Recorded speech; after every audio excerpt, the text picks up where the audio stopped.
With the rising temperature of the Ayato election fever, candidates discuss their priorities.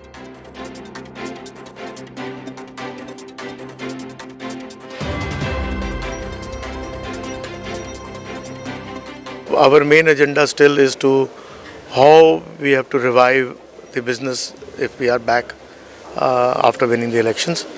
We are working out on the same with the ministry, and once the e-visa restrictions are lifted, then we will full-fledged talk with the ministry, whatever points we have already given, so that they can start working on it. And our main agenda is that the business should be back and our members should be back to the level what they were enjoying life, earning, working hard before the COVID came in. If I come on power, I will definitely waive off the fees for 2021 and monitor the position of inbound tourism up till about August, September. And if we feel there is no increase, I will waive off for that year also, that is 21-22. That is my first priority that I have. Members, it's only members right now I'm thinking about. We have to hold hands of these small operators, bring them closer and assure them that the association is there for them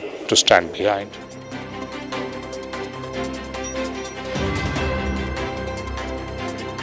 I personally feel that Ayato as an organization should be more transparent, more democratic, more inclusive, and bring in more involvement of the members at the national level.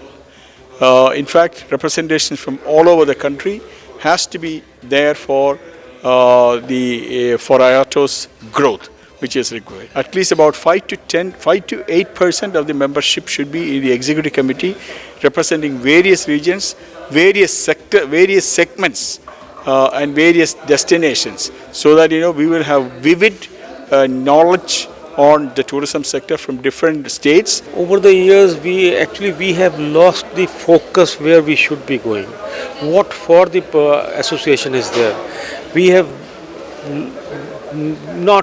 not focusing on that. As far as I am concerned, the only focus of Ayato has to be that we have to bring in more business into country. How? That is to be worked out. If we develop the business, whatever we are doing, every member is going to be benefited. I want my business to go double. I want every member's business to develop. How it can be achieved, that we will discuss among ourselves first and then with the government. That is a single point agenda as far as I am concerned, to bring back 11 million tourists into India in 2 years' time. That's what all is required to be done. That will be discussed among the membership and then taken to the government. Along with faith, whatever is required, we will do.